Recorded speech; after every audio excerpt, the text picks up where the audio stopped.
মা মা মা মা আপনি শুয়ে আছেন কেন? আহ বৌমা, আমার সারা গাটা খুব যন্ত্রণা করছে, আমি আর পারছি না। মা মা বলছি আমি ফোন দেখে না একটা মাসাজ শিখেছি, গা ব্যথা সেরে যায়। আপনাকে করে দিই, 1 মিনিটে সব গা ব্যথা সেরে যাবে। হ্যাঁ, এসো সেখানে এসে দাও, একটু আরাম পাই।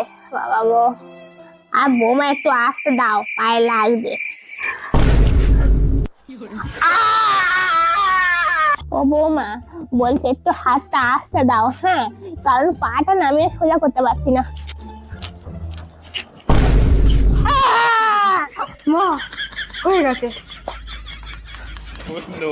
বৌমা যে কি মাসাজ করিয়ে দিয়ে গেল, আমার আর হাত পা নড়ছে না।